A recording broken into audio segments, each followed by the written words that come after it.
বাবা, আমি এই মেয়েকে বিয়ে করতে পারবো না। তুমি প্লিজ আমাকে আর জোর করো না। যাকে বিয়ে করব তাকে যদি ভালোই না বাসতে পারি, তাহলে সেই বিয়ে করে কি লাভ বলো? আর সবচেয়ে বড় কথা হচ্ছে, তুমি নিশ্চয়ই চাইবে না যে তোমার এত আদরের ভাতিজি কষ্টে থাকুক। আজ প্রথম নিজের বাবার বিরুদ্ধে এতগুলো কথা বলল তমাল। ওর কথাগুলো শেষ হতে না হতেই ওর বাবা কষে একটা থাপ্পড় মারলেন। তারপর রাগে গজরাতে গজরাতে বললেন, বিয়ে যখন করবেই না, তাহলে ওর বিয়েটা ভেঙে কেন দিলি? বল, উত্তর দে আমার কথার। তুই যদি ওকে ভালোই না বাসিস, তাহলে বরকে ফোন করে কেন বলেছিস যে তোর সাথে সাপিকার রিলেশন আছে? বল। তমাল এবার ভীষণ রেগে গেছে। ওর বাবার সামনে রাগটাকে কন্ট্রোল করার চেষ্টা করছে, কিন্তু পারছে না। দাঁতে দাঁত চেপে তমাল বলল, তোমরা আমার কথা বিশ্বাস কেন করছো না? আমি বরকে কোনো কল করিনি, আর না তো কিছু বলেছি। আর সাপিকার সাথে রিলেশনের কথা আমি স্বপ্নেও ভাবতে পারি না। তোমরা সবাই জানো যে ওই মেয়েটাকে আমি দুই চোখে সহ্য করতে পারি না। তাকে ভালোবাসা বা বিয়ে করা তো দূরে থাক, এই জন্যই তো আমার সন্দেহ তোর উপর। তুই ছাড়া এই বিয়ে কেউ ভাঙতে পারে না। যবে থেকে সাপিকাকে এখানে এনেছি, তবে থেকেই তুই মেয়েটাকে সহ্য করতে পারিস না। তুই ওর বিয়ে ভাঙার জন্য এমন একটা জঘন্য কাজ করবি, আমি ভাবতেও পারিনি। তোকে নিজের ছেলে ভাবতেও ঘৃণা লাগছে। বাবা, তুমি তোমার ছেলেকে এই চেনো? তোমার মনে হয় আমি এই ঘৃণিত কাজটা করতে পারি? আমি শিওর ওই ছেলেটাই বিয়ে করবে না, তাই এত সব ফোন দিয়ে আসছে। এমন একটা মেয়েকে কেই বা বিয়ে করতে চাইবে? জলজ্যান্ত একটা রোবট। প্রথমে সুন্দরী দেখে হ্যাঁ বলে দিলেও পরে হয়তো ওর ব্যবহার দেখে, ওর সাথে কথা বলে আফসোস হচ্ছিল যে এমন একটা মেয়েকে কি করে বিয়ে করবে। তমাল, তুই এত বড় একটা অন্যায় করার পরেও বড় বড় কথা বলে যাচ্ছিস। লজ্জা করছে না তোর? তোর জন্য সাপিকার জীবনটা আমি নষ্ট হতে দেব না। এই সব শোনার পর আর কেউ রাজি হবে ওকে বিয়ে করতে? আমি তোর মতামত শুনতে চাইনি, আমি শুধুমাত্র আমার মতামত জানাচ্ছি। বাবা, তুমি সাপিকাকে জিজ্ঞেস করে দেখো, আর আমার সাথে বিয়ে দিলে ও আরও দুঃখী হবে। তুমি বুঝতে পারছো না? আমি কিছুতেই ওকে হ্যাপি রাখতে পারবো না। বাবা, প্লিজ, তুমি জেনে শুনে ওই মেয়েটার সাথে আমার জীবনটাও নষ্ট করে দিও না। ওর জন্য আরো ভালো পাত্র পাওয়া যাবে। প্লিজ বাবা। ভালো পাত্র? আজকে মান সম্মান না থাকলে তুই ভালো পাত্র দিয়ে কি করবি? এইভাবে তোর কারণে ওর বিয়ে ভেঙে গেছে শুনলে কোনো ভালো পাত্র ওকে বিয়ে করতে রাজি হবে? বল। আর সব আত্মীয় স্বজনের কাছে আমার মুখ দেখানোর মতো অবস্থা রেখেছিস তুই। আজ তোদের বিয়ে না হলে সবার সামনে মুখ দেখাতে পারবো ভেবেছিস? বাবা, তুমি মান সম্মানের কথা ভেবে আমাদের দুজনের জীবনই এভাবে শেষ করে দিতে পারো না। এতে কেউ সুখী হব না। তুমি বরং সাপিকাকে জিজ্ঞেস করো। আমি 100% শিওর ও নিজেও আমাকে বিয়ে করতে চাইবে না। আমি কথা দিচ্ছি, সাপিকা রাজি থাকলে আমি ওকে বিয়ে করে নেব। কথাগুলো বলেই তমাল ভাবতে লাগলো যে সাপিকা নিশ্চয়ই ওকে বিয়ে করতে রাজি হবে না, যদিও ফোনটা ও করেনি। কিন্তু যেই করে থাক, নাম তো ওরই নিয়েছে। কে হতে পারে যে ওকে এত বাজেভাবে ফাঁসিয়ে দিয়েছে? কিন্তু ও যে বলে দিল যে সাপিকা রাজি থাকলে ও ওকে বিয়ে করে নেবে। সাপিকা যদি সত্যি রাজি হয়ে যায় ওকে বিয়ে করতে, তাহলে না, যে করেই হোক এখন সাপিকাকে মানাতে পারলেই ওর বাবার এই বাজে সিদ্ধান্তটা থেকে ও মুক্তি পাবে। এতক্ষণ তমাল ওর বাবা ফিরোজ সাহেবের সাথে তর্ক করছিল ওর চাচাতো বোন সাপিকাকে নিয়ে।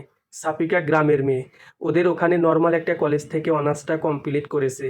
ওর বাবা কৃষি কাজ করে, জমি জমা অনেক আছে। সাপিকারা দু বোন, কোনো ভাই নেই।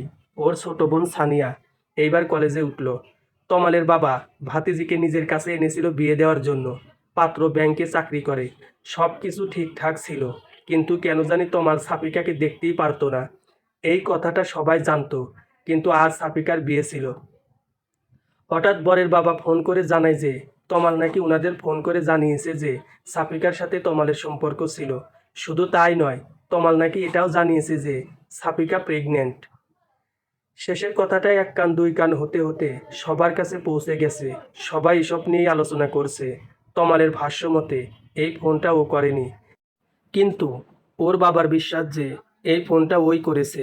তমাল ভীষণ রেগে আছে। নিজের বাবাই যেখানে ওকে বিশ্বাস করছে না, সেখানে অন্য কেউ ওকে কি বিশ্বাস করবে? সাফিকার উপর ওর রাগে ফেটে পড়ছে। সাফিকার মা কান্নাকাটি শুরু করে দিয়েছেন। গ্রামের সহজ সরল মানুষ শহরে এসেছিল নিজের মেয়েকে ভালোভাবে বিয়ে দিতে, কিন্তু সেটা যে তাদের জীবনের বড় ভুল হবে তা ভাবতে পারেনি।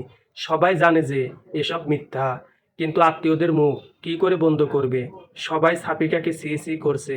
কয়েকদিনের জন্য চাচার বাড়ি এসেই চাচাতো ভাইয়ের সাথে এসব। সাফিকার বাবা খুব চিন্তায় আছে। এক মেয়ের বিদায় নিয়েই যদি এত কিছু হয়ে যায়, তাহলে উনি উনার ছোট মেয়ের বিয়ে দিবেন কি করে? তমালের গার্লফ্রেন্ড আছে, ওদের 4 বছরের রিলেশনশিপ। ওকে ছাড়া তমাল আর কাউকে বিয়ে করতে পারবে না। আর তাছাড়া গ্রামের সহজ সরল নেকা টাইপের মেয়ে দেখলেই তমালের গা জ্বালা করে। এই কারণেই সাফিকাকে ওর পছন্দ নয়। সবসময় বাধ্য মেয়ের মতো সবার হুকুমের আশায় থাকে। যে যা বলে তা অক্ষরে অক্ষরে পালন করে। নিজস্বতা বলতে কিছুই নেই এই মেয়ের। আর তাকে নাকি ও ভালোবাসে। কথাগুলো ভাবতেই গা ঘিন ঘিন করে ওঠে তমালের। তমালরা 2 ভাই আর 1 বোন।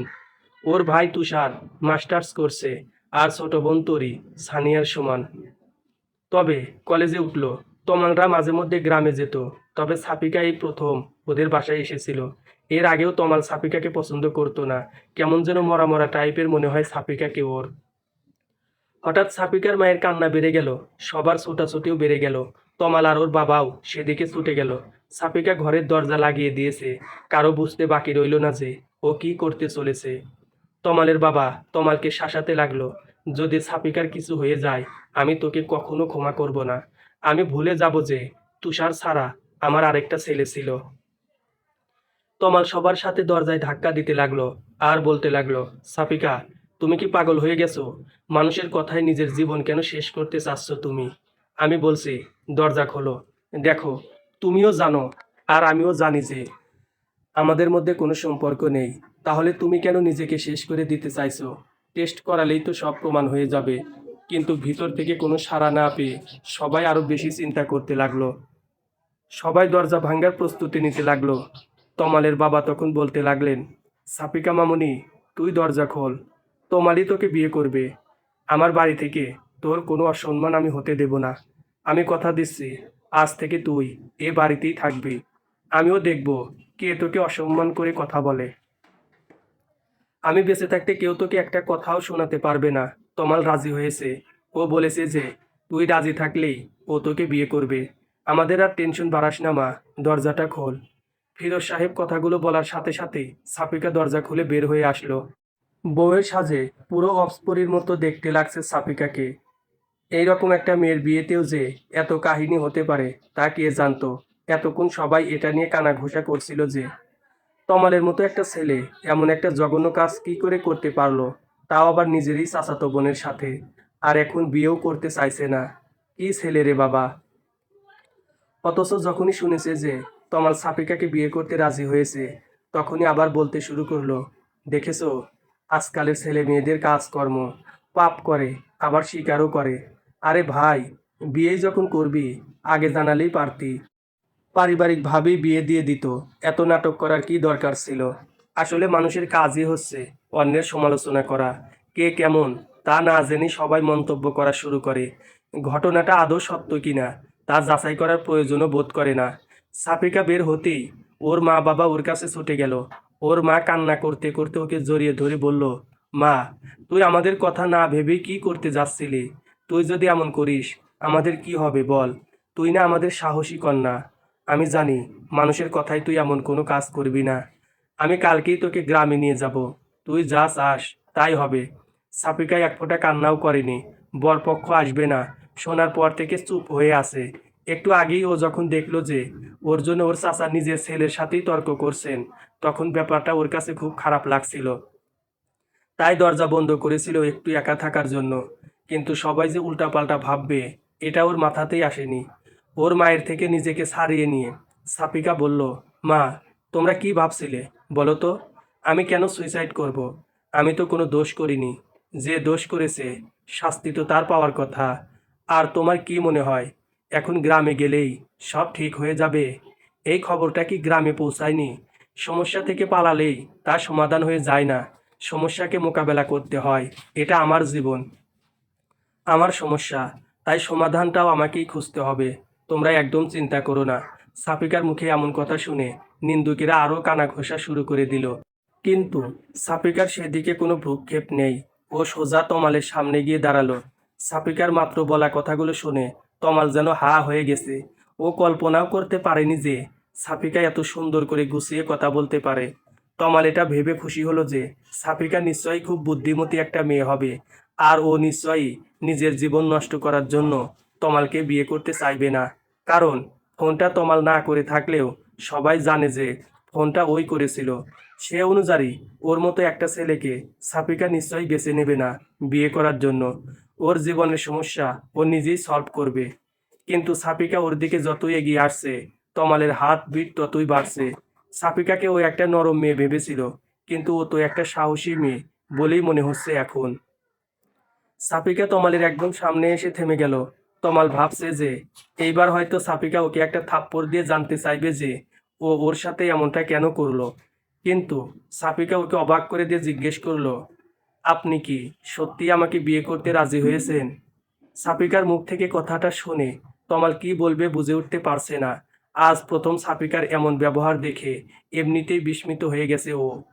তার উপর আবার ওকে জিজ্ঞেস করছে বিয়ে করতে রাজি হয়েছে কিনা।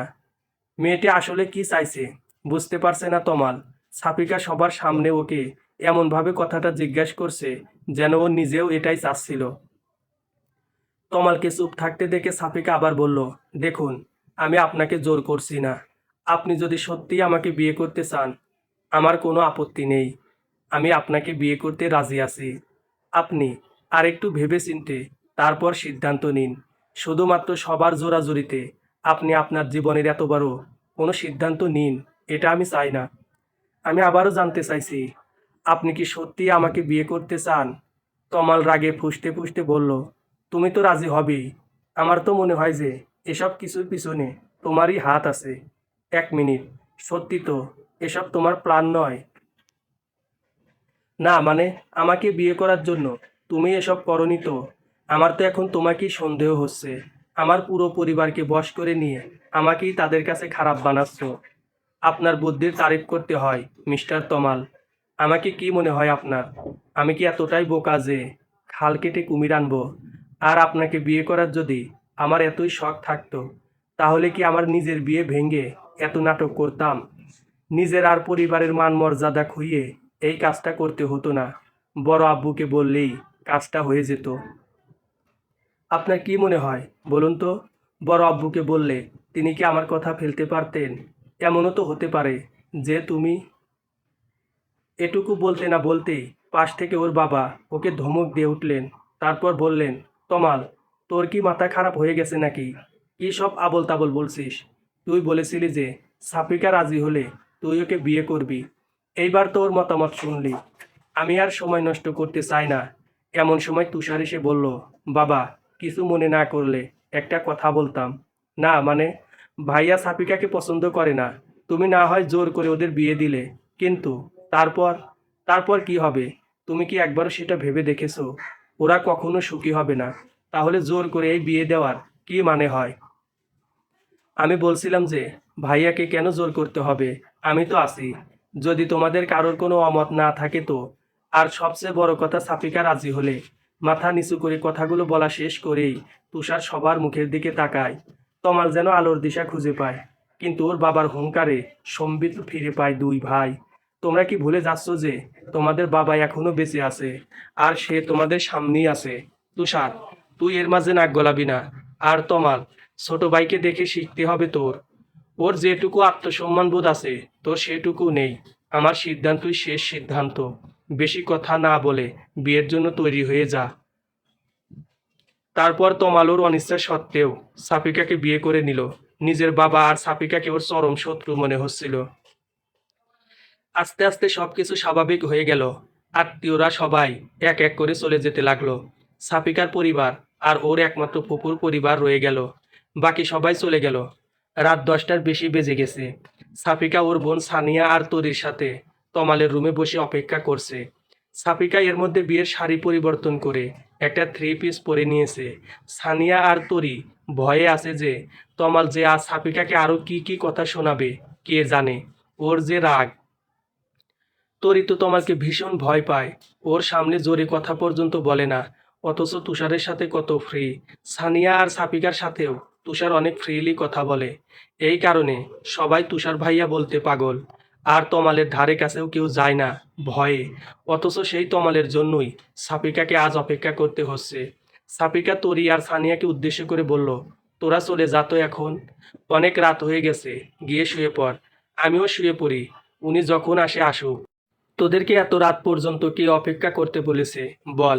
আর আমারও ঘুম পাচ্ছে। সানিয়া ওকে উদ্দেশ্য করে বলল, এত কিছুর পরেও তোর ঘুম পাচ্ছে আপু?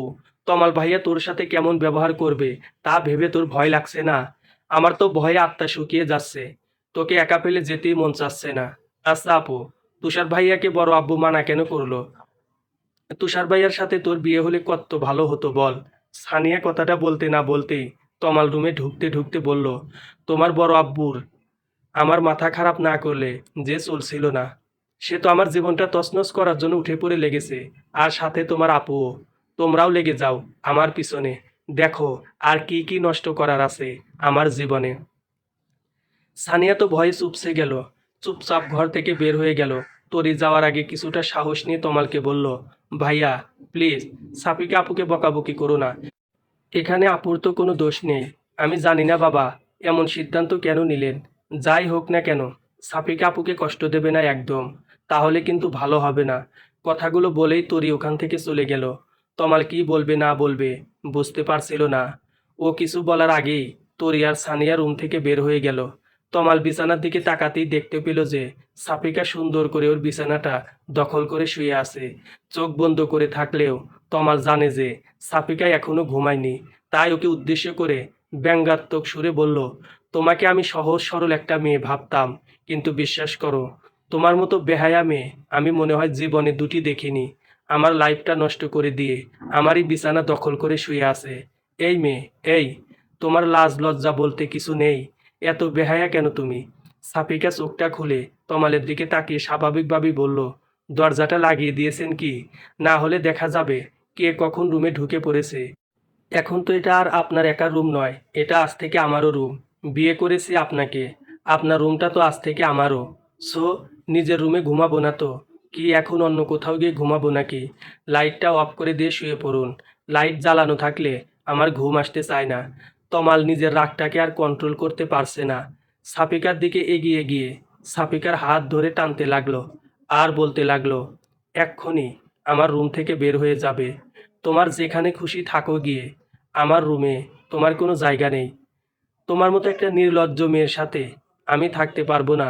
এক বিছানায় তো দূরে থাক, তোমার সাথে আমি এক রুমেও থাকতে পারবো না। সাফিকায় এক ঝটকায় নিজের হাতটা ছাড়িয়ে নিয়ে অন্যদিকে মুখ ঘুরিয়ে শুয়ে পড়ল আর আস্তে আস্তে বলল, আমার সাথে থাকতে না চান? আপনি যেখানে খুশি গিয়ে থাকতে পারেন, আমার কোনো আপত্তি নেই। কিন্তু আমি কোথাও যেতে পারবো না। নিজের স্বামীর পাশে থাকবো, এতে বেহায়াপনার কিছু তো দেখছি না আমি। তমাল নিজেও সাফিকার পাশে শুয়ে পড়ল আর বলতে লাগলো, কত বড় সাহস তোমার, আমার রুম থেকে আমাকেই তাড়াচ্ছ? বিয়ে হয়েছে কি মনে হচ্ছে? কোনো অদৃশ্য পাওয়ার পেয়ে গেছো? আগে তো পুরো মিনি বিড়াল হয়ে থাকতে। আমার তো এখন মনে হচ্ছে যে এসবের পিছনে তোমারই হাত আছে। তুমি আমাকে ভালোবাসো, তাই না? স্বীকার কেন করছো না?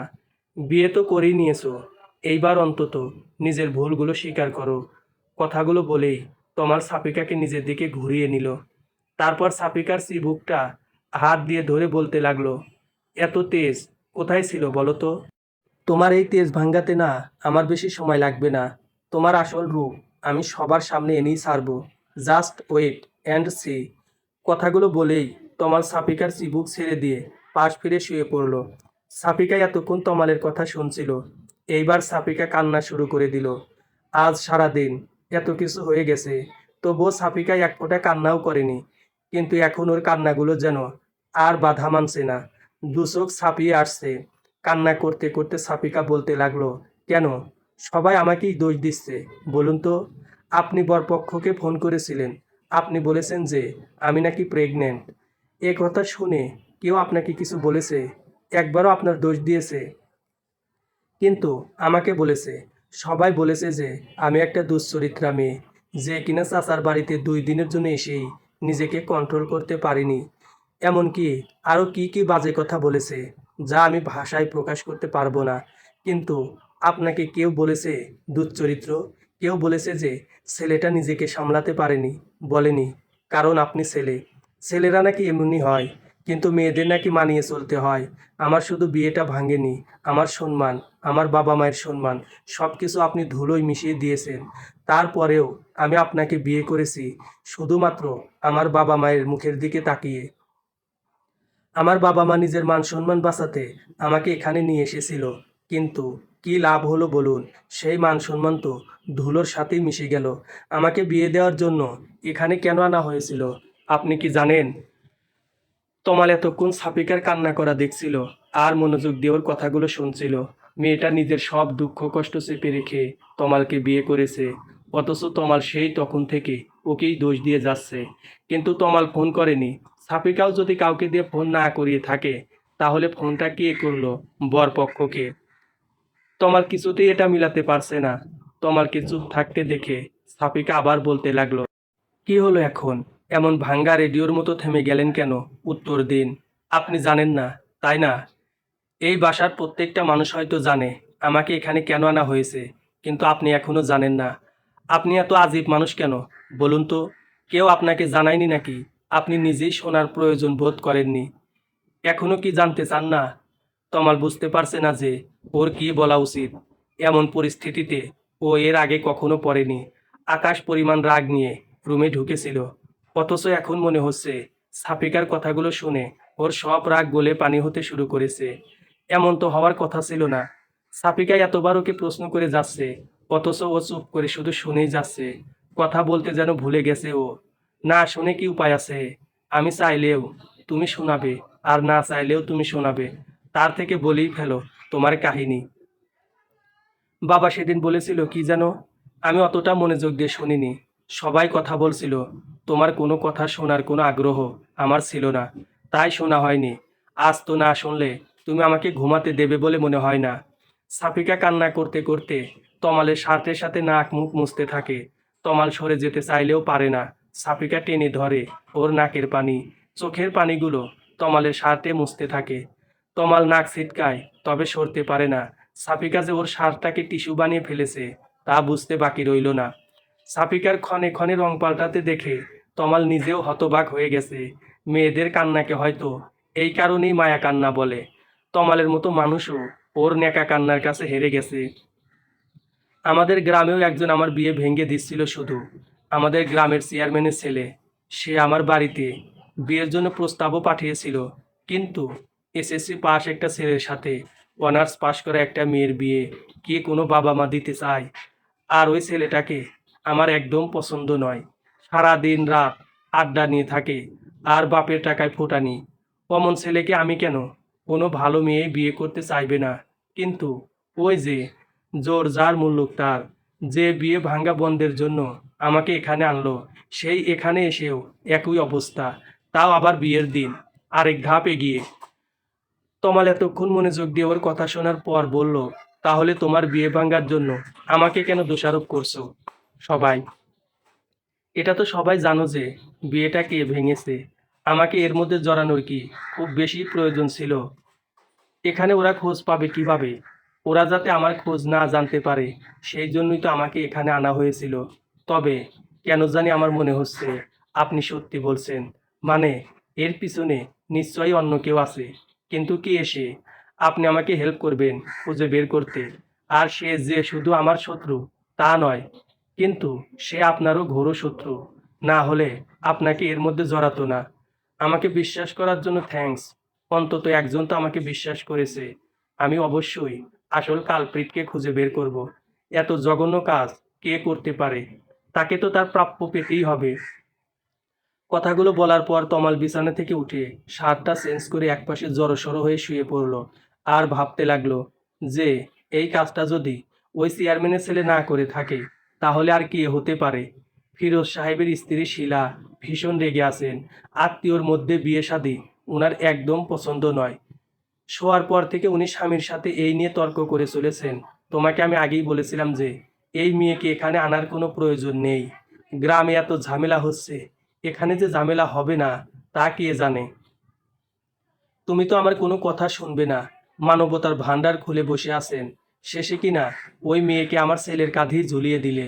কে জানে এই মেয়ে কেমন হবে, পুরো সংসারটা ধ্বংস করে না দেয়। ফিরোজ সাহেবের কথা বলার আর মন মানসিকতা নেই। তিনি নিজেও বুঝতে পারেনি এত কিছু হয়ে যাবে। সবার মুখ বন্ধ করার জন্য হলেও এই বিয়েটা দেওয়া উচিত ছিল। বড় মুখ করে ভাইয়ের মেয়েকে এখানে এনেছিল বিয়ে দেওয়ার জন্য। এখান থেকেও যদি খালি হাতে ফিরতো তাহলে মেয়েটার কি হতো? দেখো শিলা, যা হওয়ার হয়ে গেছে। সাফিকা এখন আর শুধু আমার ভাতিজি নয়, ও আমাদের বড় ছেলের বউ। আশা করি কথাটা মাথায় থাকবে। ভাগ্যের লিখন খণ্ডানোর ক্ষমতা আমাদের কারো নেই। কথাগুলো বলেই পাশ ফিরে শুয়ে পড়ল ফিরোজ সাহেব। শিলা আবার বলতে লাগলো, আমার ছেলেকে জোর করে বিয়ে দিয়েই ভাবছো যে সে আমার ছেলের ভালোবাসা পেয়ে গেল? আমার ছেলে ওই মেয়েকে কখনো মেনে নেবে না, আর আমিও না। আত্মীয়দের সামনে তুমি সবার মান রাখতে চেয়েছিলে, তা রাখা শেষ। এবার আমার যা করার তাই করব। কালকেই ওই মেয়েকে আমি ওর বাবা মায়ের সাথে গ্রামে পাঠানোর ব্যবস্থা করছি। তুমি এর মাঝে একদম নাক গলাবে না। আমি ওই মেয়েকে কিছুতেই নিজের বৌমা হিসাবে মানি না। আর আমার ছেলের উপরেও আমার পুরো বিশ্বাস আছে, ও নিজেও এই মেয়েকে নিয়ে সংসার করতে পারবে না। যা হওয়ার হয়ে গেছে, আর সামনেও যা উচিত তাই হবে। ফিরোজ সাহেব নিজের স্ত্রীকে ধমক দিয়ে বললেন, তোমার মাথা কি খারাপ হয়ে গেছে? কি আবোল তাবোল বলছো? একটা পবিত্র সম্পর্ক শুরু না হতেই তুমি শেষ করে দেওয়ার কথা ভাবছো? কি করে তুমি? তুমি কি মানুষ? আমার ছেলেকে আমি ভালো করেই চিনি, ও এমন কিছু চাইবে না। আর না তো, আমি এমন কিছু হতে দেব। সাফিকা এই বাড়িতেই থাকবে, কোথাও যাবে না। আশা করি কাল এ নিয়ে আর কোনো ঝামেলা করবে না। এর ফল কিন্তু ভালো হবে না। শিলা আরও কিছুক্ষণ বকবক করে থেমে গেলেন। স্বামীর সাথে যত ঝগড়াই করুক না কেন, সবার সামনে তার বিরুদ্ধে কথা বলার সাহস তার নেই। আর তার কথা ফিরোজ সাহেব শুনবে না জেনেও এতক্ষণ তর্ক করলো। তার ক্ষমতা থাকলে তো এই বিয়েটা হতেই দিত না। এসব ভেবে মনে মনে সাফিকা ওর বাবা মা আর নিজের স্বামীকে গালাগালি করতে করতে ঘুমিয়ে পড়লেন শিলা। তুষার ছাদে গিয়ে একটার পর একটা সিগারেট শেষ করছে। আর ভাবছে যে ওর মা আত্মীয়ের সাথে বিয়ে শাদী পছন্দ করে না বলে সাফিকাকে বিয়ে করার দুঃসাহস দেখাতে পারেনি। অনেকবার বলতেছে এও, ওর বাবা মাকে বলতে পারেনি কথাটা। অথচ আজ ওরই ভাইয়ের সাথে বিয়ে হয়ে গেল। ওর মায়ের লজিক খাটলো না, অথচ নিজের পছন্দটাকে ও বিসর্জন দিয়ে দিল। নিজের উপরেই প্রচুর রাগ হচ্ছে এখন তুষারের। একবার ওর বাবাকে বলেই দেখতো, হয়তো ওর বাবা ব্যবস্থা করতো। কিন্তু আজ ওর বাবা ওর ইচ্ছে থাকা সত্ত্বেও তমালের সাথে সাফিকার বিয়ে কেন দিল সেটা ওর মাথায় আসছে না। তমাল তো সাফিকাকে মোটেও পছন্দ করে না, কিন্তু এখন তমাল যদি সাফিকার সাথে নাও থাকে তবুও তো ও সাফিকাকে পাবে না। ওর ভাগ্যটা কেন এত খারাপ হলো? সাফিকাকে এত করে মন থেকে চেয়েও ও নিজের করতে পারলো না, অথচ তমাল না চাইতেই সাফিকাকে পেয়ে গেল। যে যার কদর বোঝে না, সে তার ভাগ্যেই কেন পড়ে। সাফিকা কি ভালো থাকবে তমালের সাথে? তমাল কি আদৌ ভালোবাসতে পারবে সাফিকাকে? অনেক রাত পর্যন্ত এসব ভাবতে থাকে তুষার। তমাল সকালে ঘুম থেকে উঠে ফ্রেশ হয়ে এসে দেখে যে সাফিকা তখনও ঘুমাচ্ছে। তোরে এসে একবার ডেকে গেছে নাস্তা করার জন্য। রাতে অনেকক্ষণ কান্না করে তারপর ঘুমিয়েছে। তাই তমাল ওকে ডাকতে চাচ্ছিল না, কিন্তু আবার সানিয়া ডাকতে এসেছে। তাই অনিচ্ছা সত্ত্বেও তমাল সাফিকাকে আস্তে আস্তে ডাকতে লাগলো। সাফিকার সেদিকে যেন কোনো খেয়াল নেই যে কেউ একজন ওকে ডাকছে। হঠাৎ চোখ খুলেই তমালকে দেখতে পেয়ে লাফ দিয়ে ওঠে সাফিকা। তারপর চোখ কসলাতে কসলাতে বলতে থাকে, আপনি এখানে? ওহ সরি, আসলে ঘুম থেকে উঠে ভুলে গিয়েছিলাম যে কাল আমার বিয়ে হয়েছে। তমাল রুম থেকে বের হওয়ার সময় বলতে লাগলো, ভাগ্যিস এটা ভুলে যাওনি যে কার সাথে বিয়ে হয়েছে। কিছু বললেন মনে হয়? না, বললাম যে ফ্রেশ হয়ে তাড়াতাড়ি চলে আসো, আর যেন কাউকে পাঠাতে না হয়। বাথরুমে ঢুকেই সাফিকার মনে পড়লো যে ওর সব কিছু তো তরির রুমে। সানিয়া, তরি আর ও এই কয়দিন একসাথেই থাকতো। তারপর ওই রুম থেকে বের হয়ে সাফিকা তরির রুমে চলে গেল। তমাল ডাইনিং টেবিলে গিয়ে দেখলো যে ওর ফুপুরা সবাই নাস্তা করতে বসেছে। বাড়ির বড়রা সবাই বসেছে, কিন্তু ওর মা আসেনি। তার নাকি মাথা ব্যথা করছে। তমাল বুঝতে পারলো যে ওর মা কেন আসছে না। ওর মাকে ওর চেয়ে ভালো আর কেউ জানে না হয়তো। ও না গেলে যে ওর মা আসবে না তা বুঝতে পেরে ওর মাকে ডাকতে চলে গেল। ওর মায়ের রুমে ঢুকে খাবার খেতে যেতে বলতেই ওর মা বলতে লাগলো, তুইও তো শুধু তোর বাবার কথাই শুনবি, আমার কথার কি মূল্য আছে কারো কাছে? তোর বিয়ে নিয়ে আমার কত স্বপ্ন ছিল, সব শেষ করে দিলি তোরা। এখন আমাকে কেন লাগবে? যা, তোর বউয়ের কাছে যা, আমাকে ডাকতে হবে না। বা আমাকে যেন আর কিছু বলতে না হয়। তাড়াতাড়ি চলো, সবাই অপেক্ষা করছে তোমার জন্য। ফুপুরা চলে যাবে, নাটক বাদ দিয়ে চলো। শিলা বিছানা থেকে উঠে বলল, আমি যাচ্ছি, তবে ওই মেয়ের যেন আমার সামনে না আসে। ওই মেয়ের সাথে আমি এক বাড়িতে থাকতে পারবো না। ও যেন ওর বাবা মায়ের সাথে আজকে চলে যায়। তখন ফিরোজ সাহেব এসে বললেন, সাপিকা কোথাও যাবে না। তমাল যেখানে থাকবে সাপিকাও সেখানে থাকবে। তুমি যদি সাপিকাকে এই বাড়িতে না রাখতে চাও, তাহলে তমালও থাকবে না। আমি ওদের বাসা ঠিক করে দেব। দেখেছিস তো তোর বাবার কথা, নিজের ভাতিজির জন্য এখনই আমাকে তোর থেকে আলাদা করে দিতে চাইছে। আমি কিন্তু, মা, বাবা, তোমরা থামবে একটু। এখন এসব বলার সময় নয়। যা হওয়ার হয়ে গেছে। ধীরে সুস্থে বসে এসব নিয়ে আলোচনা করে সিদ্ধান্ত নেওয়া যাবে। এবার চলো। কথাগুলো বলে রুম থেকে বের হতেই দেখতে পেল যে সাফিকা দরজার সামনে দাঁড়িয়ে আছে। ওর চোখ থেকে টপ টপ করে পানি পড়ছে। তমালকে দেখে বলল, আপনাদের ডাকতে এসেছিলাম। আসলে আমি আসলে মা একটু শক পেয়েছে। এমন আচমকা এত কিছু হয়ে গেল। তুমি কিছু মনে করো না। চলো নাস্তা করে নাও। আসলে আমার খেতে ইচ্ছে হচ্ছে না, আপনারা খেয়ে নিন। আমার ক্ষুধা লাগলে খেয়ে নিব। বলেই ওখান থেকে দৌড়ে তোরের রুমে চলে গেল সাপিকা। তমাল ওর পিছনে গিয়ে বলতে লাগলো, তোমরা কি শুরু করলে বলো তো? সবাইকে আমাকেই পেয়েছো জ্বালানোর জন্য? আমাকেও একটু বোঝার চেষ্টা করো। আমার মনের উপর দিয়ে কি ঝড় যাচ্ছে, তা কাকে বোঝাবো? সবাই তো নিজেকে নিয়েই ব্যস্ত। তমালের কথা শুনে সাফিকা দৌড়ে গিয়ে ওকে জড়িয়ে ধরলো। তারপর বলতে লাগলো, আপনার স্ত্রী হিসেবে না হোক, অন্তত কাজিন হিসেবে হলেও আমাকে আপাতত এখানে থাকতে দিন প্লিজ। আমি এখন ওই গ্রামে যেতে পারবো না। ওখানে গেলেই ওই রিমনের অত্যাচার। আমি বাড়ি থেকে বের পর্যন্ত হতে পারি না। আর এখন তো আরো বেশি করে আমার পিছনে লাগবে। বলবে যে বাইরে এসেও আমার বিয়ে হলো না। তমাল এমনিতেই অনেক চিন্তায় আছে। তারপর আবার ওর মায়ের নতুন ঝামেলা। ওর গার্লফ্রেন্ড রিয়াকে ব্যাপারটা কি করে বোঝাবে, সে চিন্তায় ও অস্থির। আর এদিকে সাপিকা আর ওর মায়ের ঝামেলা। রিয়াকে ছাড়াও অন্য কোনো মেয়ের কথা স্বপ্নেও ভাবতে পারে না। এখন এসব সামলাবে নাকি রিয়াকে? সাফিকাকে নিজের থেকে ছাড়িয়ে নিয়ে তমাল বলল, দেখো সাফিকা, এইসব নেকা কান্না আমার কাছে করবে না। চুপচাপ খেতে চলো। এসব মায়া কান্না আমার কাছে চলবে না। রাতে অনেক কেঁদেছো, কিছু বলিনি। আর কিন্তু এসব চলবে না। এখানে থাকতে চাইলে আমার কথা মেনে থাকতে হবে। সাফিকা চোখ মুছে বলল, আমি পারবো। এখানে থাকার জন্যই তো এতদিন আমি চুপচাপ ছিলাম। আবার না হয় সেই রোবট হয়ে যাব, যে যা বলবেন তাই শুনবো। চাচি যেভাবে বলবে আমি সেভাবেই থাকবো। অন্তত যে পর্যন্ত ওখানে সব ঠিকঠাক না হয় সে পর্যন্ত আমাকে থাকতে দিলেই হবে। রিমন 5-6 বছরের মতো বিদেশে ছিল বলেই আমি শান্তিতে ছিলাম। কয়েক মাস হলো দেশে এসেছে, তাতেই আমার জীবনের খুশিগুলো শেষ হয়ে গেছে। ওই ছেলে থাকতে আমি আর গ্রামে যাচ্ছি না।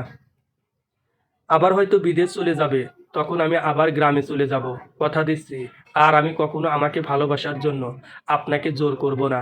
আপনি মন থেকে কোনোদিন ভালোবাসলে তবেই। এক্সকিউজ মি, দিবাস্বপ্ন দেখা বাদ দাও। থাকতে দিয়েছি বলে অন্য কিছু ভাবার দরকার নেই। ফালতু কথা শোনার সময় আমার নেই। চুপচাপ খেতে চলো। কথাগুলো বলে তমাল সাফিকার মুখের দিকে তাকাতেই দেখতে পেল যে সাফিকার মুখটা বিষাদে ছেয়ে গেছে। ও হয়তো একটু বেশি বলে দিয়েছে। কিন্তু ও যে প্রেশারের মধ্যে আছে, তাতে চাইলেও ভালো করে কথা বলতে পারছে না। সাফিকার কি করবে আর রিয়ারি বা কি করবে, ও কিছুই বুঝতে পারছে না। একদিকে নিজের ভালোবাসা আর অন্যদিকে নিজের দায়িত্ব, যার এখন কোনো একজনের সাপোর্ট দরকার। আর সেই একজন ওকেই হতে হবে, না হলে মেয়েটা ভেঙে টুকরো হয়ে যাবে। কোন দিকে যাবে তমাল? সাফিকার বাবা মা চলে যাবে জন্য ওর মনটা খুব খারাপ। ও সবার সাথে বসে গল্প করছে, একটু পরেই চলে যাবে উনারা। তরি দেখলো যে তমাল ওর রুমেই আছে। ও রুমে ঢুকতে ঢুকতে তমালকে উদ্দেশ্য করে বলল, ভাইয়া, আসবো? তোমার সাথে তো কথাই বলা যায় না, ভয় লাগে। কিন্তু আজকে তোমাকে কিছু কথা বলতে চাই। দেখো, আমি কিন্তু আর সেই ছোট্ট তরি নেই, বড় হয়ে গেছি। আমি এখন কলেজে পড়ি, তাই আমার কথাগুলো তোমাকে শুনতেই হবে। নিজের ছোট বোনের মুখে এমন কথা শুনে তমাল হেসে দেয়। তারপর বলতে থাকে, তা আমার ছোট্ট বোনটা আমাকে ভয় পেতে শুরু করলো কবে থেকে, তাই তো বুঝতে পারছি না। সে আবার কলেজে উঠে বড়ও হয়ে গেছে। তা আমার বুড়ি দাদিটা আমাকে কি উপদেশ দিতে এসেছে শুনি। তরি নিজের ভাইয়ের পাশে বসে বলল, দেখো ভাইয়া, তোমাকে আগেও বলেছি যে আমাকে বুড়ো দাদি বলবে না। আমি কি বুড়ি নাকি? আর আমি যেটা বলতে এসেছি সেটা শোনো। চাচিরা আজ চলে যাবে, অথচ সাফিকা আপু একটুও কান্না করবে না, দেখো। কিন্তু চাচিরা যেতে না যেতেই সবার আড়ালে গিয়ে ইচ্ছে মতো কান্নাকাটি করবে। নিজেকে যতই স্ট্রং দেখানোর চেষ্টা করুক না কেন, আমার চোখকে ফাঁকি দিতে পারেনি। আমি ঘুমিয়ে যাওয়ার পর হঠাৎ জেগে গেলে মাঝে মধ্যে দেখতাম যে সাফিকা আপু বেলকুনিতে দাঁড়িয়ে কান্না করছে, নয়তো চুপচাপ দাঁড়িয়ে আছে। সানিয়া আর চাচা চাচিকে ছাড়া থাকতে ওর ভীষণ কষ্ট হতো। তারপরেও থাকতো, একমাত্র ওই রিমনের অত্যাচার থেকে বাঁচার জন্য। এখন তো একেবারে এখানেই থাকবে। জানি না আর কত কাঁদতে হবে আপুকে। তার উপর তুমি সকালেও কি পরিমাণ বকাবকি করলে দেখলাম। তুমি যাওয়ার পরেই বাথরুমে গিয়ে কিছুক্ষণ কান্না করে তারপর হাসি মুখে খেতে গেল। আমি সব খেয়াল করি। এতগুলো কথা একেবারে বলে হাঁপিয়ে ওঠে তরি। তারপর তমালের প্রতিক্রিয়া দেখার জন্য ওর দিকে তাকায়। তমাল চুপচাপ ওর কথা শুনলো দেখে ওর ভালো লাগছে। আর এই প্রথম সাফিকার জন্য ও তমালকে এতগুলো কথা বলল। তরির মুখে এমন বড় মানুষের মতো কথা শুনে তমাল বুঝতে পারলো যে তার সেই ছোট্ট তরিটা আজ সত্যি অনেক বড় হয়ে গেছে। আচ্ছা, তরিকে বিয়ে দিলেও কি এইভাবে ওর শ্বশুর বাড়ি রেখে চলে আসতে হবে? ভাবতেই বুকের মধ্যে চিনচিনে একটা ব্যথা অনুভব হয় তমালের। তার মানে সাফিকার বাবা মায়েরও অনেক কষ্ট হচ্ছে সাফিকাকে রেখে যেতে। আর সাফিকা কথাটা ভাবতেই মেয়েটার জন্য এক অজানা টান অনুভব করতে থাকে তমাল। এটাই কি পবিত্র সেই বন্ধন, তিন কবুলের মাধ্যমে যে বন্ধন গড়ে ওঠে? কথাটা ভাবতেই নিজেকে বড্ড অপরাধী মনে হতে থাকে তমালের। নিজের বাবার অনুরোধে এটা ও কি করে বসলো? একটা মেয়ের স্বপ্ন নিয়ে খেলার কোনো অধিকার ওর নেই। সেখানে ও দুটো মেয়ের জীবন নিয়ে খেলছে। এই গোলক ধাঁধা থেকে আজ ওকে বের হতেই হবে, নইলে ও নিজেকে কখনো ক্ষমা করতে পারবে না। আচ্ছা, তরির সাথে যদি এমনটা ঘটতো, ভাবতেই ওর পুরো শরীর কেঁপে ওঠে। তরি নিজের ভাইয়ের কোনো উত্তর না পেয়ে রুম থেকে চলে যেতে যেতে বলল, আমার আগেই বোঝা উচিত ছিল যে তোমাকে কোনো কথা বলা আর পাহাড়ের সামনে দাঁড়িয়ে কথা বলা একই ব্যাপার। কোনো উত্তর পাওয়া যাবে না। আমাকে কোনো ধমক দাওনি, এটাই তো অনেক। পরের কথাগুলো আস্তে আস্তে বলল, যেন তমাল শুনতে না পায়। তরি চলে যাওয়ার পরেও তরির বলা কথাগুলো তমালের কানে রেকর্ডের মতো বাজতে লাগলো। আর সাফিকার মনের অবস্থাটা বোঝার চেষ্টা করলো। সাফিকার বাবা মা আর সানিয়া আজকে ট্রেনেই গ্রামে চলে যাবে। কলিজার টুকরা মেয়েটাকে এভাবে ফেলে রেখে যেতে তাদের কারোরই মন টানছে না। কিন্তু এটাই তো নিয়ম। বিয়ের পর স্বামীর ঘরটাই তো মেয়েদের আসল জায়গা। আর তাছাড়া এখানে সবাই সাফিকার আপন। তারপরেও সানিয়া আর ওর মা অনেক কান্না করছে। কিন্তু সাফিকা পাথরের মতো শক্ত হয়ে আছে। ওর বাবা মায়ের সামনে ও নিজেই যদি কান্নাকাটি শুরু করে দেয়, তাহলে উনারা ভালো থাকতে পারবে না। সাফিকার কান্নায় পরিপূর্ণ মুখটাই উনাদের চোখে ভাসবে। তাই সাফিকার কান্নাগুলো মিথ্যা হাসির আড়ালে লুকিয়ে রেখেছে। কান্না পেলে সেই কান্নাটাকে আটকে রাখাটা যে কি পরিমাণ কষ্টের, তা সাফিকা ভালোভাবে বুঝতে পারছে। সাফিকার বাবা তমালের হাতের উপরে সাফিকার হাত দিয়ে বললেন, মেয়েকে বিয়ের সময় জামাইয়ের হাতে তুলে দিতে হয়, কিন্তু আমি আজ দিচ্ছি। শুধু মেয়ে জামাই নয়, আমার নিজের ছেলে হিসেবে আমি আমার কলিজার টুকরাটাকে রেখে যাচ্ছি। ও এর আগে বাইরে কখনো থাকেনি। বাইরের জীবন সম্পর্কে ওর ধারণা নেই রে বাবা। এই কয়দিন তোদের এখানে এসেছে, তাই রোজ ফোন করে কান্নাকাটি করতো। আর এখন তো সারা জীবনের জন্য রেখে যাচ্ছি। মেয়েকে বিদায় দেওয়ার সময় যে একটা বাবার কি পরিমাণ কষ্ট হয়, তা তুই নিজে যখন বাবা হবি তখন বুঝতে পারবি। নিজের বাবাকে থামিয়ে দিয়ে সাফিকা বলল, বাবা, তুমি এসব কি বলছো? আমি কোথায় কান্নাকাটি করেছি? তোমরাই তো সবাই কান্নাকাটি করে জোয়ার বইয়ে দিয়েছো। আর শোনো, আমি এখন সেই ছোট্ট সাফিকা নেই যে কোথাও গেলে বাবা বাবা বলে কান্না শুরু করব। দেখছো না আমি কত হাসি খুশি আছি এখানে। আমাকে কি পরের বাড়িতে রেখে যাচ্ছ নাকি? এখানে সবাই আছে, বড় আব্বু, চাচি, তরি। তুমি একদম চিন্তা করবে না আমাকে নিয়ে। আর সানিয়া তো আছেই, নিজের খেয়াল রাখবে। আর সানিয়া, সারাক্ষণ টিভি আর ফোন না দেখে ঠিকঠাক পড়াশোনা করবি। আর বাবা মায়েরও খেয়াল রাখবি। আর নিজেরও খেয়াল রাখবি। কাজ ছাড়া একদম বাইরে যাবি না।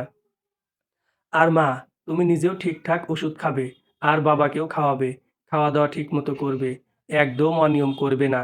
সাফিকার বাবা মায়ের সাথে কথা বলার সময় ও খেয়াল করলো যে ওর হাত এখনো তমালের মুঠির মধ্যেই আছে। তাড়াতাড়ি নিজের হাত ছাড়াতে গেলে তমালটা আরো শক্ত করে চেপে ধরে।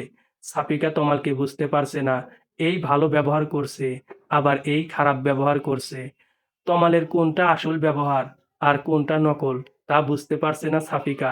সবাই যে বলতো বিয়ে হলেই নাকি স্বামী স্ত্রীর মধ্যে একটা অদৃশ্য মায়ার বন্ধন সৃষ্টি হয়ে যায়, তাহলে ওদের মধ্যে সেই বন্ধনটা কেন তৈরি হচ্ছে না এখনো? নাকি সম্পর্ক আসলেই এত সহজ নয়, নাকি আরো সময় লাগবে? কিন্তু সকালে তমাল তো বলেছিল যে সে নাকি সাফিকাকে ভালোবাসতে পারবে না। তার মানে কি সেটাই সত্যি? ওর চাচার অনুরোধে শুধু বিয়ে করেছে তমাল ওকে, তার মানে তমাল ওকে সত্যিই কোনোদিন ভালোবাসবে না। কথাগুলো ভাবতেই মনের মধ্যে কল্পনার আকাশে মেঘ জমতে শুরু করে। ও আর কখনো তমালকে বিরক্ত করবে না, ও তমালকে এই বন্দিত্ব থেকে মুক্তি দিয়ে দিবে। সাফিকার বাবা মা চলে যেতেই সাফিকা তমালের হাত থেকে নিজের হাত ছাড়িয়ে নিয়ে তমালের রুমে চলে গেল। তরি ওর রুম থেকে সাফিকার সব জিনিস দিয়ে গেছে তমালের রুমে। সাফিকা এখনো জানে না যে তমাল অন্য একটা মেয়ের জন্য ওর সাথে এমন ব্যবহার করছে। সাফিকা চলে যেতেই তমালের খেয়াল হয় যে ও এতক্ষণ সাফিকার হাত শক্ত করে ধরে রেখেছিল, কিন্তু কেন ধরেছিল তা ও নিজেও জানে না। হঠাৎ ওর তরির বলা কথাগুলো মনে পড়তেই দৌড়ে রুমে চলে যায়। সাফিকা মাথা নিচু করে বসেছিল। তমাল আস্তে আস্তে ওর সামনে গিয়ে বলতে লাগলো, চাচা চাচি চলে গিয়েছে তো কি হয়েছে? আমরা তো আছি নাকি? আমাদের উপরে বিশ্বাস নেই? আমি আমার কথা রেখেছি, তোমাকে গ্রামে পাঠাইনি। এইবার তোমার পালা। একদম কান্নাকাটি করা যাবে না। কি হলো? বললাম না কান্নাকাটি করা যাবে না। কান্নাকাটি আমার একদম সহ্য হয় না। তমালের কথাগুলো শুনেই সাফিকা অবাক হয়ে মাথা তুলে তাকায়। সাফিকার থেকে তমাল বেশি অবাক হয়। তুমি কান্না করছো না? আমি তো ভেবেছিলাম যে সবাই চলে গেছে জন্য তুমি রুমে এসে কান্নাকাটি। নিজের ব্যবহারে নিজেই লজ্জা পায় তমাল। সব দোষ ওই তরির। সাফিকা মৃদু হেসে তমালকে বলতে থাকে, আমি বলেছি না আমি অতটাও সিসকাদুনে নই। আপনি কি ভেবেছিলেন বলুন তো? যে মেয়েটা কান্না করছে একটু সান্ত্বনা দিয়ে আসি, তাই না? থ্যাঙ্কস আমাকে থাকতে দেওয়ার জন্য। আর সরি ফর ডিস্টার্বিং। তমাল সাফিকার চোখে মুখে কষ্টের ছাপ স্পষ্ট দেখতে পাচ্ছে, অথচ মুখে বড় বড় বুলি আওড়াচ্ছে। তরি ঠিকই বলেছিল। তমাল আস্তে করে সাফিকার পাশে বসতেই সাফিকা নিজেকে গুটিয়ে নেয় একপাশে। ওর এমন ব্যবহার দেখে তমাল বলতে থাকে, ভয় পাচ্ছ আমাকে? দেখো, সকালে কথাগুলো ওইভাবে বলতে চাইনি, কিন্তু চারপাশে প্রেসারে মাথা ঠিক ছিল না। প্লিজ কিছু মনে করো না। ক্ষমা তো আমার চাওয়া উচিত। যা প্রাপ্য তার থেকে খুব বেশি এক্সপেক্ট করে ফেলেছিলাম। সত্যিটা বলার জন্য থ্যাঙ্কস। না হলে আমি হয়তো আরো বেশি স্বপ্ন বুনতে থাকতাম। আমি তোমাকে একটা কথা বলতে চাই। তমাল আসলে রিয়ার কথাটা ওকে জানিয়ে দিতে চাচ্ছে, যেন সাফিকা বুঝতে পারে যে কেন ও সাফিকাকে আপন করে নিতে পারছে না। বিয়ে যখন করেছে সত্যিটা তো জানাতেই হবে। আমাকে আর কিছু বলতে হবে না। আমি জানি আপনি কি বলতে চাইছেন। চিন্তা করবেন না, আমি আপনাকে আর কখনো বিরক্ত করব না। আমাকে থাকতে দিয়েছেন, এটাই আমার জন্য অনেক। আমি কথা দিচ্ছি, চলে যাওয়ার সময় আপনি যা চাচ্ছেন তা পেয়ে যাবেন। সাফিকার কথায় তমাল চমক ভেঙে বলল, কিসের যাওয়ার কথা বলছো তুমি? আর আমি কি চাচ্ছি? কি দেবে তুমি আমাকে? এসব কি বলছো তুমি? আবোল তাবোল। আবোল তাবোল কেন বলবো? জোর করে আর যাই হোক না কেন, কখনো মিথ্যা সম্পর্ক টিকিয়ে রাখা যায় না। আমাদের সম্পর্কটা বাইরের দিক থেকে সত্য হলেও ভিতরের দিক থেকে পুরোটাই মিথ্যা। আমি বুঝতে পারিনি যে পরিস্থিতি এতটা খারাপ হবে। তাহলে কখনো আমি আপনাকে এই বিয়েটা করতে দিতাম না। এই তো আর কটা দিন, তারপর আমি আপনাকে এই বন্ধন থেকে চিরতরে মুক্তি দিয়ে যাব। কথাগুলো বলেই সাফিকা বিছানা থেকে ওঠার প্রস্তুতি নিচ্ছিল। তমাল ওর হাত ধরে আবার বসিয়ে সাফিকার মুখটা নিজের দিকে নিল। রাগে তমালের চোখ দুটো রক্তবর্ণ ধারণ করেছে। সাফিকাকে উদ্দেশ্য করে বলল, কি যেন বলছিলে? আরেকবার বলো। বন্ধন থেকে মুক্তি? কি বলছিলে এসব? সাফিকা তমালের হাত থেকে নিজেকে ছাড়াতে গিয়েও ব্যর্থ হয়। তমালের চোখের দিকে তাকাতেই ওর ভয় হতে থাকে। তমালের এমন রূপ দেখে ওর আত্মা শুকিয়ে যায়। সাফিকা শুকনো কণ্ঠে সাহস সঞ্চার করে বলল, ডিভোর্স। কথাটা বলার সাথে সাথেই সাফিকা কিছু বুঝে ওঠার আগেই ওর গালে একটা থাপ্পড় পড়ল। তমালের হাতের কয়েকটা আঙ্গুলের দাগ সাথে সাথেই স্পষ্ট হয়ে উঠল ফর্সা গালের উপর। তমাল নিজের রাগটাকে কন্ট্রোল করতে পারছে না। তুমি এসব করে কি প্রমাণ করতে চাইছো? মহান সাজতে চাইছো? আমাদের সম্মানের কথা বাদ দিলাম, নিজের বাবা মায়ের কথাটাও ভাববে না একবার? বিয়েটাকে ছেলে খেলা মনে হয় তোমার কাছে? যখন খুশি করলে, যখন খুশি ভেঙে দিলে, তারপর যে কি হবে তাই একবারও ভেবে দেখেছো? সবার অনুভূতির কোনো মূল্য নেই তোমার কাছে? তমালের কথা শুনে সাফিকা এতক্ষণে চোখের জলগুলোকে মুক্ত করে দিল। তারপর কান্না করতে করতে বলল, বাহ, আপনি সবার দিকটা দেখছেন, অথচ আমার দিকটা একবারও ভেবে দেখেছেন? সবাইকে খুশি রাখবো, আর দিন শেষে আমার কি হবে? আমার খুশিগুলো নিজের খুশি বিসর্জন দিয়ে অন্যকে খুশি করার মানে জানেন? সবাইকে ধোঁকা দেওয়া। যেদিন তারা সত্যিটা জানতে পারবে, সেদিন তারা কি নিজেদের ক্ষমা করতে পারবে? অভিনয় আপনি করতে পারলেও আমি পারবো না। আমি চাই না আমার জন্য কারো লাইফ নষ্ট হোক। আর এতে শুধু আমার নয়, আপনারই বেশি ভালো। আপনি আপনার ইচ্ছামতো মুক্ত জীবনযাপন করতে পারবেন। তুমি আবারও সেই কথা বলছো, আমি তোমার সাথে আমার সম্পর্কটাকে হ্যান্ডেল করতে চাইছি, আর তুমি সব বিগড়ে দিতে চাইছো। আমার কথাটা তো আগে শুনবে নাকি? নিজের খুশি দিয়ে সবসময় সবকিছু বিচার করা যায় না। মাঝে মধ্যে নিজের খুশিটাকে বিসর্জন দিতে হয়। এটাই তো জীবন। কিন্তু আমি চাই না আমার জন্য আপনার লাইফ। এটুকু বলতেই তমাল সাফিকাকে থামিয়ে দিয়ে বলল, নেক্সট টাইম এ ধরনের কথা যেন না শুনি। আমাকে একটু বোঝার চেষ্টা করো, তাহলে নেক্সট টাইম আর এমনটা হবে না। গল্পটি দুটি পর্বে ভাগ করা হয়েছে। দ্বিতীয় পর্ব পড়ার আমন্ত্রণ রইল। ধন্যবাদ।